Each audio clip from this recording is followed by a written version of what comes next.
All right, good morning. We're going to go ahead and get started here.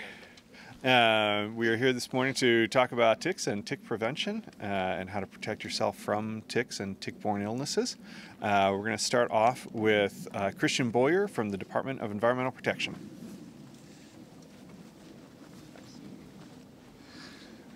Thanks, Neil. Good morning, everyone. DEP's Tick Surveillance and Testing Program conducts active tick surveillance in all 67 counties throughout the Commonwealth. We focus our efforts in areas where the public is most likely to come in contact with ticks.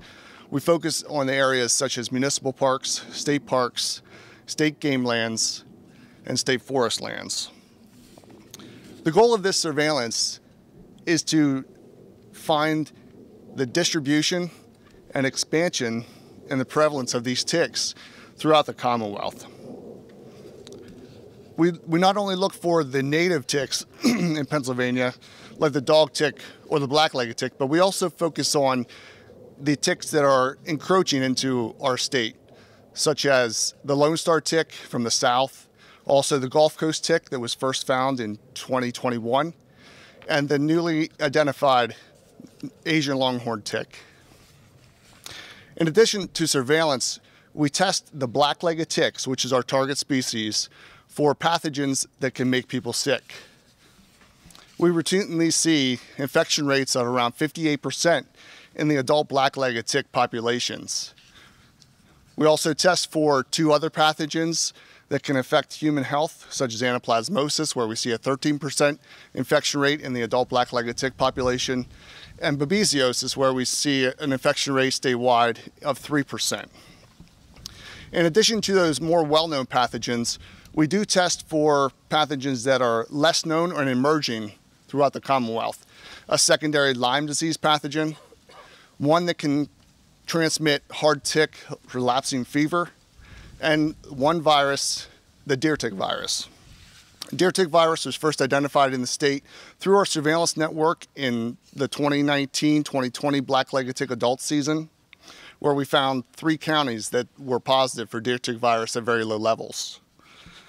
In the 2020 season, we found an expansion of deer tick virus to 10 counties in the Commonwealth with a statewide infection rate of 0.6%, which is very low.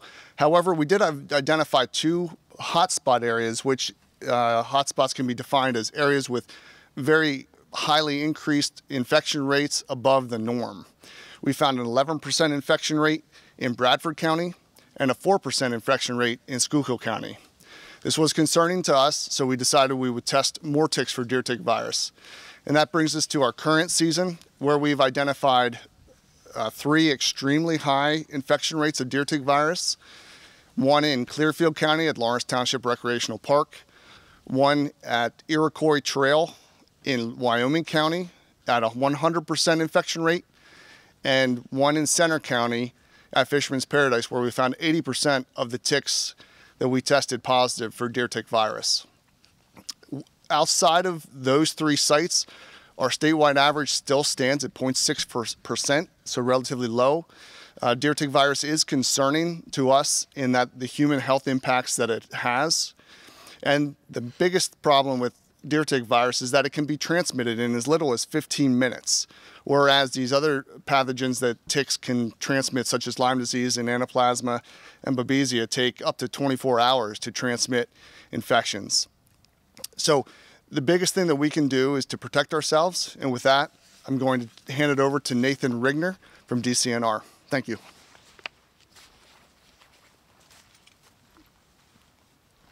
Thank you. Good morning. Welcome to Boyd Big Tree Preserve. My name's Nathan Rigner. I'm the Director of Outdoor Recreation for the Commonwealth of Pennsylvania. Thanks for having me. Ticks, managing exposure to them, and the diseases that they can transmit are an increasingly important part of outdoor recreation in the Commonwealth of Pennsylvania. When we recreate, or when we do anything really, we know that there are risks, and we need to be aware of them, and we need to manage them. When we drive to work or when we drive to the grocery store, we wear our seatbelts, and we look both ways before entering an intersection. When we boat, we put on a life jacket. When we bike, we put on a helmet. When we go hiking or camping, we tell a family member or friend where we'll be so that they can help us if we need. In this way, managing the risks associated with ticks and tick-borne illnesses is no different. And as Pennsylvania's Director of Outdoor Recreation, I'm here to share with you some ways that you can be safe and have fun and realize all of the health and well-being benefits of recreating outside in Pennsylvania. So first, it all starts with your clothing. Wear light-colored clothes so that you can see a tick when it's on you and remove it before it reaches contact with your skin. Treat your clothes with permethrin-based insect repellents to push the ticks away. Tuck your pants into your socks and your shirt into your pants to create a seal against ticks. Walk in the middle of the trail to minimize contact with vegetation and tall grass. This will also help you avoid poison ivy when you're out there. Stop regularly and give yourself and your friends a quick visual examination to see if any ticks have gotten on your clothes. And when you get home, make sure to conduct a thorough tick check, a full body tick check. Sometimes this involves a mirror or some help to look for ticks. Check your scalp, check your ears, check your armpits, your belt line, check your belly button, in between your legs, other hidden places. That's where the ticks like to bite. Monitor yourself for symptoms if you do find a tick, and call a doctor if you have any symptoms or questions. With these tools, you can recreate safely outside and enjoy all of the benefits of your time in Pennsylvania's outdoors. There are two more things I'd like to tell you about before I go. One, I'd like to highlight the Lyme disease and tick art program that we at DCNR have in conjunction with the Department of Education and the Department of Health to raise awareness about tick-borne illnesses. Check our website, you'll find information about it there. I also want to highlight one fact for you. The Pennsylvania Department of Health's most recent data on Lyme disease infection rates says that 73.9, every Pennsylvanian has, how do I say this? I'm going to say it this way. Department of Health's most recent data on Lyme disease infection says that Pennsylvanians have less than 1 in 1,000 chance of contracting Lyme disease.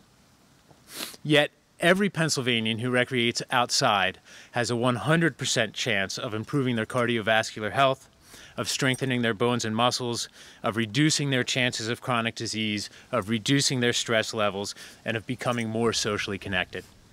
Please go recreate outside, do it safely. We hope that the information we share today helps. Next, I'd like to introduce Tim Shafer, Executive Director of the Pennsylvania Fish and Boat Commission. Thank you. Thanks, and thanks everybody for coming today. You might be asking, what's the Fish and Boat Commission doing here talking about Lyme disease and ticks? Well, fishing is a year-round activity, as we all know, but coming up, April 2nd is the opening day of trout season. March 26th is our Mentored Youth Trout Day. On those days, literally hundreds of thousands of people will be taken to the waterways to enjoy all that spring has to offer in trout season in Pennsylvania. And it just so happens that some of the best places to access the water are really good tick habitat. So we're just reminding people to be vigilant, follow the safety protocols that Nathan talked about when you're getting close to the water. Really good tip for people is to keep a bottle of tick repellent in your tackle box. We tell people to wear their life jackets all year long. 80% of the boating fatalities every year that happen in Pennsylvania are a result of people not wearing their life jackets. So we've gotten used to wearing our life jackets. You could get used to following the safety protocols, again, that Nathan talked about, including keeping that tick repellent in your tackle box. If you do take kids fishing and boating this year, make sure when you get home that you're checking them out. The same protocols you apply to yourself, make sure you're applying to your children, making sure that they're tick-free when they're in the field and when they get home.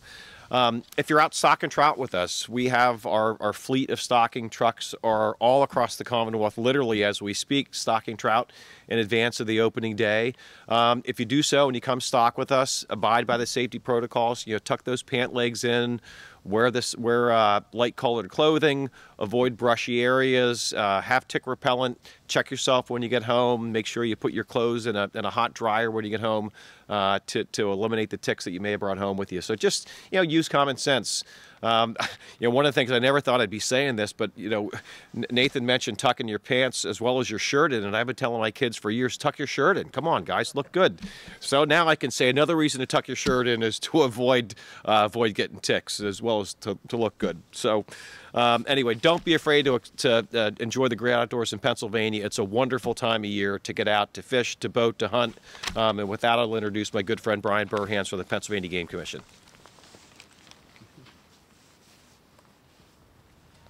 Well, hello, my name's Brian Burhans. I'm Executive Director with the Pennsylvania Game Commission, and also I'm I would say passionate, but more of a hunter with an addiction to turkey hunting, which is soon about to hit us, which means all this cold goes away.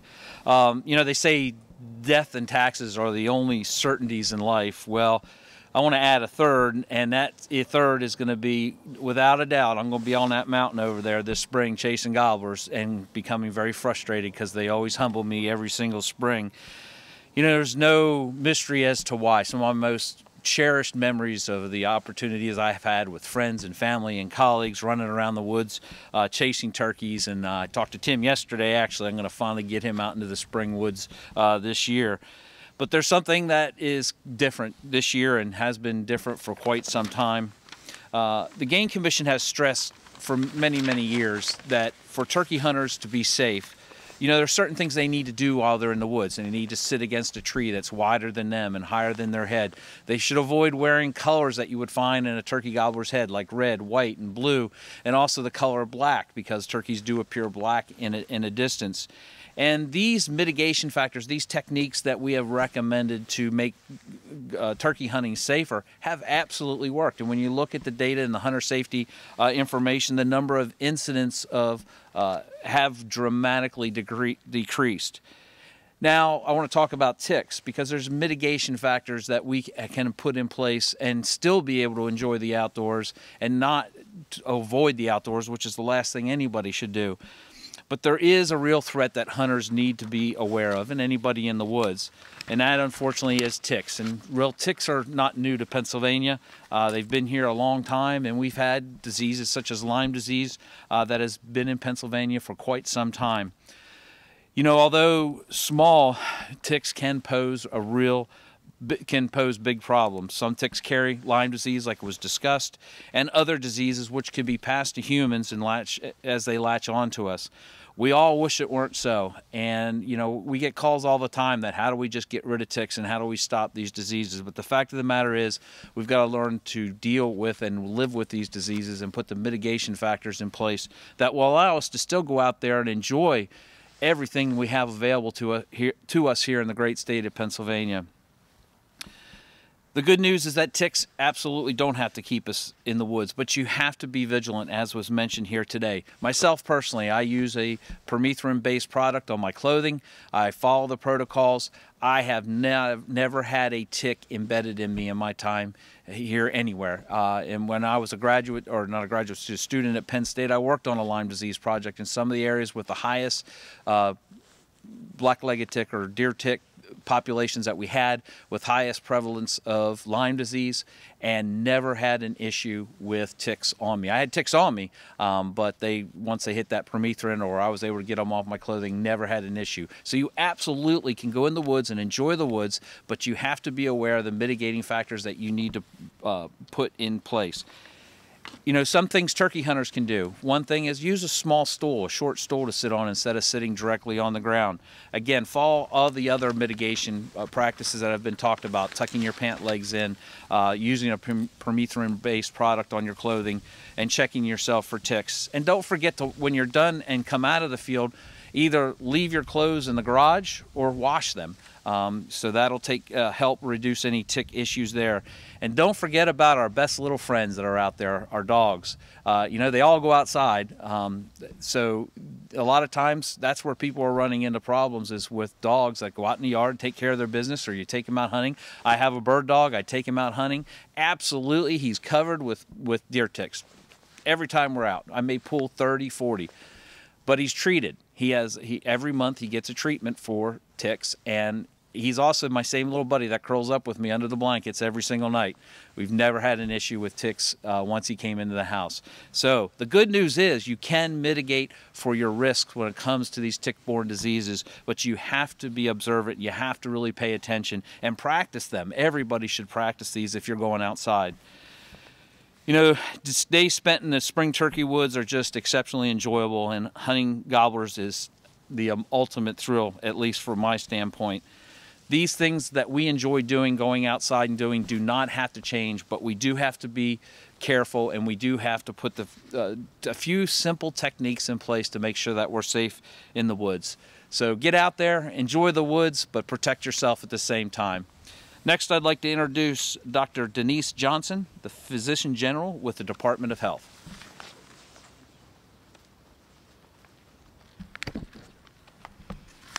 Well, good morning, everyone. It is such a pleasure to be here to join this multi-agency effect. Are you able to hear me? I'm just too short? Okay. Just really glad to join my colleagues here to spread this awareness about ticks and tick-borne diseases.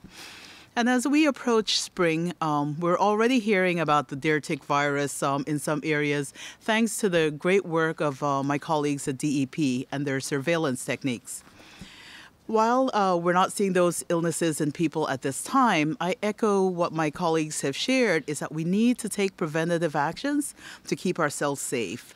And even, as you heard, our furry friends like dogs and cats while we're exploring the outdoors. And remember, the outdoors also means your front yard. As the Physician General of the Commonwealth, I'd like to take a moment to recognize the health effects that ticks can cause if we're not practicing good techniques. So in Pennsylvania, we've had, on an annual basis, more than 10,000 Lyme disease cases that have been reported every year. Once identified, though, Lyme disease can be treated successfully with a short course of antibiotics. But if the infection remains untreated, then there can be spread to the joints or the heart or the nervous system. And that's why it's important to know the symptoms and how you can take appropriate steps to address them. So specific to Lyme disease, the symptoms can start anywhere from 3 to as long as 31 days after a bite. And you could get just flu-like symptoms. Some people have a rash. You've heard of the typical bullseye rash that could be as large as a dinner plate, but there could be other rashes as well. You can have fevers or chills, fatigue, headache, muscle ache, swelling of the lymph nodes. So if you're experiencing any of these symptoms, you really need to see your healthcare provider right away, because if it's untreated, that can progress. So just, you've also heard of our art contest. It's really important for us to know where ticks live and where they can thrive, and then what to do if you've been bitten by a tick. As you've heard, in Pennsylvania, the most common is the black-legged tick, and we know that they thrive in these woody, grassy areas. And so to educate students on ticks and Lyme disease, the Wolf administration helps to teach students more about how to identify ticks and learn about the effects. And so this year's Lyme art contest, the theme is "Don't Let a Tick Make You Sick." And first through 6th grade students are encouraged to create an art piece to enter into the contest. But the deadline for this contest is this Friday, so March 11th. So you need to get your entrance in, and you could do that at health.pa.gov. So again, we want you to be outside, enjoying the outdoors. Yes, Lyme disease is a serious issue, but you can protect yourself. And if by chance you have symptoms, see your healthcare provider right away, because you can be successfully treated if those symptoms are recognized right away. So now, if there are any questions for any of my colleagues, I invite you to ask. Let's come back up there. Any questions? All right, well, thank you very much for coming out with us today. Including everyone's favorite, the poppy seed bagel. That also has, how many ticks are on this? 3 nymphs. 3 nymphs. So good luck figuring out what's a poppy seed and what isn't. We also have some just basic insect repellent, stuff that you can treat your clothes with, treat yourself with, and some examples of actual ticks and how tiny they really are. Thank you, everyone.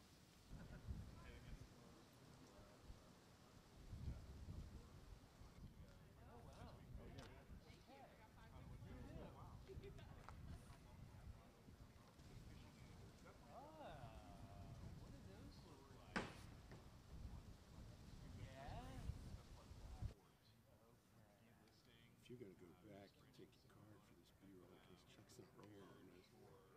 I'm not sure. I'm not gonna go back. I'm gonna go back to my house then. Why doesn't? Hold on.